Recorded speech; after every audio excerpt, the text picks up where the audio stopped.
there, I'm Karen Lieberman. Right now, it seems Western leaders are ready to cooperate over pipeline politics. The premiers of BC and Alberta say they can work together because Canadians want them to, just not when it comes to some tough decisions. We support economic development in British Columbia. We support resource development in British Columbia. That's what I was elected to pursue. But, and you know, on liquefied natural gas as an example, those projects have been working hard and are getting very close to meeting all the 5 conditions that have been in place. So to me, you know, the 5 conditions don't change. They haven't changed. But I think that they are conditions that resource development projects can meet, and we're proving in British Columbia that they can be met. We have more in common than we have differences between us, and a recognition too that we are both firmly committed to economic development, that we want to grow this country. And there are a lot of issues in Canada where British Columbia and Alberta need to work together if we are going to find solutions.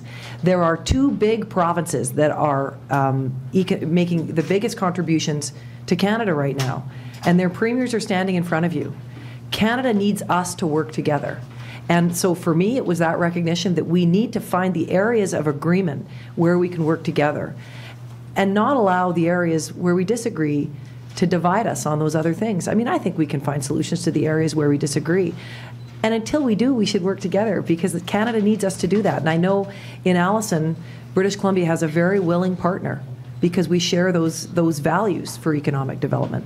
Well, I think we share, it's so funny because in some ways I think we personally share a lot of life experiences, a lot of political experiences, and have gone through some of the same political experiences. And one of the things that was very clear in my election, as it was in Premier Clark's election, was the fact that our voters said, please make sure that you grow the economy. And what we hear from Canadians is that not only should we work together, but we have a responsibility to work together on behalf of our 2 provinces to grow the economy and to ensure that there's a healthy export market for resources right across this country. All right, joining us now live from Kelowna, BC, is Byron Chu. So we have 2 premiers, Byron, who finally met face-to-face, and they certainly seem cordial and friendly with one another, but everybody's been waiting to find out about this frostiness between them over the Northern Gateway pipeline. Yeah, you know, it was actually quite amazing. If you remember to last year when Premier Clark made those 5 conditions about pipelines, she went to Alberta, she snuck into the legislature and snuck out, and the relations were described then as frosty. Well, you know, today, the two premiers went on a walk around the lake here in Kelowna just to show how close they are. They talked about their kids getting together at some time in the future. During the press conference, Premier Redford actually applauded Premier Clark when she said she was hoping to win the West Side Kelowna by-election. Premier Clark gave her a bottle of wine and the 2 hugged. They were just like best friends, and it was almost hard to believe what we were seeing here in some respects, because just a couple of months ago they were barely talking to each other. So I did ask them, and you just played those 2 clips from the premiers about, you know, what's changed since then, and that was the answer they gave in terms of having commonalities when it came to the economies. And you know, Premier Redford said that, you know, she was quietly cheering on Premier Clark during the last BC election because of the fact that both governments are pro-economic growth. And here's a little bit more from Premier Redford talking about their meeting here today. We had a very productive meeting today, as Premier Clark said, one that I think will continue to grow the foundation that we have for a spirit of cooperation between our 2 provinces. It's incredibly exciting to see the commonality that Alberta and British Columbia will have to drive Canada's economy. And of course, we're better able to do that when we work together. And we both agree that through responsible resource development, that we can get our products to market. So the 2 premiers announced that they're creating a ministerial working group between the 2 provinces that will be looking at creating labor and education and work training as common goals for the 2 provinces. As I said, Byron, we watched it here, carried it live on Sun News Network, and they certainly seemed friendly. I wonder from you, you were in the room with them, did it seem real, this relationship? Did you buy it?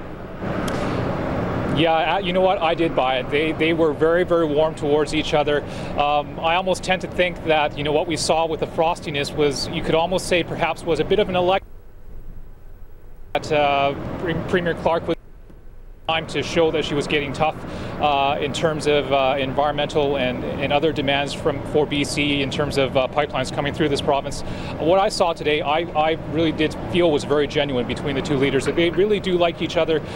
They do have a lot of commonalities in terms of their background. All right, a fair assessment. Byron Chu live in Kelowna. Byron, thank you. You're welcome. Okay. Well, some say it's no coincidence the high-profile meeting of BC and Alberta's premiers took place today in Christy Clark's by-election battleground. Many wonder if the premier was actually ready to talk energy or if this was just a campaign ploy. And Paige McPherson tackles this angle. She joins us now live from Vancouver. So, interesting timing, interesting location. Let's start though, Paige, with your thoughts on what I just asked Byron. Did you buy into this, I guess, friendly relationship that they displayed today?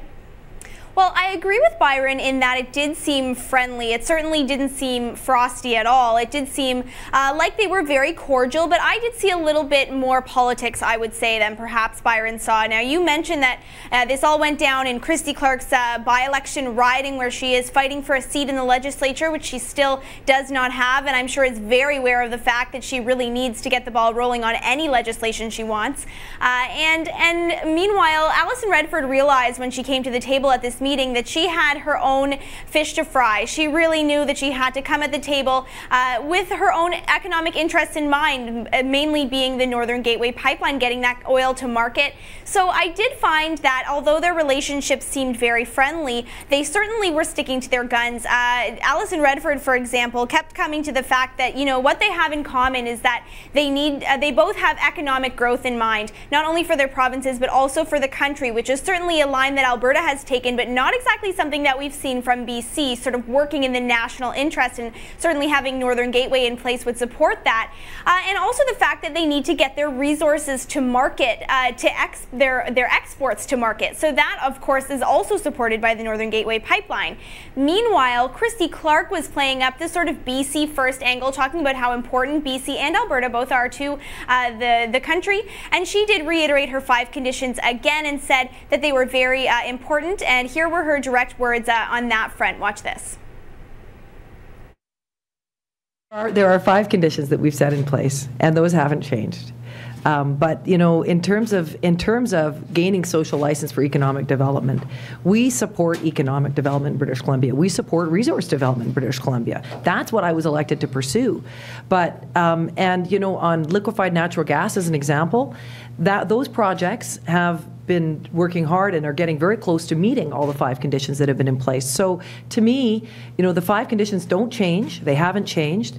But I think that they are conditions that resource development projects can meet, and we're proving in British Columbia that they can be met. So I did find that was perhaps the most important thing that Christy Clark said, in that she said these are conditions that have been met and can be met. So it looks like we're on the road to yes, but I would say they're both still playing politics a little bit, representing their respective jurisdictions as much as they can. Professional politicians. All right, Paige, thanks for that. Exactly. Thank you.